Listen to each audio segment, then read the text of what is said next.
Aksar odam bu narsani eshitgisi kelmaydi va bu oddiy hol. Chunki aksar odam o'z maqsadiga erishmaydi. 99% odam o'zi bu hayotda nimaga qodirligini bilmasdan o'tib ketadi. Nima uchun?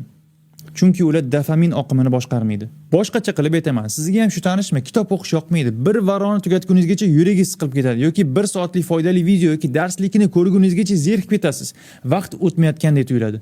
Lekin 60 ta 1 minutlik Vine yoki betayin videoni qanaqa tugatib qo'yganingizni o'zingiz ham sezmay qolasiz. Nimaga unaqa? Birodar, chunki siz miyani arzon dopaminga o'rgatib qo'ygansiz. Agar foyda keltirmaydigan yoki hatto zaharli kontentlardan dopamin olishni to'xtatmasangiz, bu degani ularni umuman ko'rmaslik va ularga olib boradigan yo'llarni to'sib qo'ymasangiz, birodar, ingliz tili o'rganishdan, kitob o'qishdan, foydali dars eshitishdan yoki umuman aqliy mehnat qilishdan hech qachon maza qila olmaysiz. Nafaqat maza qila olmaysiz, balki ularda oldinga ham surila olmaysiz. Nimaga unaqa?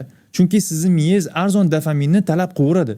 Va agar siz shu arzon dopaminni miyangizga berursiz, mana nima bo'ladi. Tayinli hech narsaga e'tiboringizni, diqqatingizni jamlaolmaydigan bo'lib qolasiz.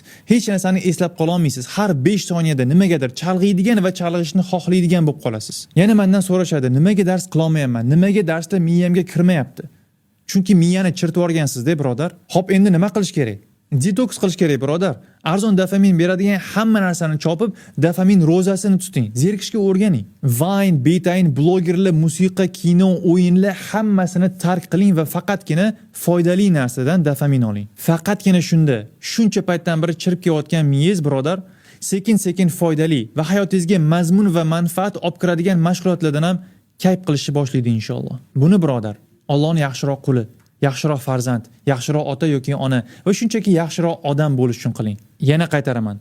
99% odam dopaminni qatdan olayotganini boshqarmaydi. Siz 1% ichida bo'ling. Barakallohu fikum.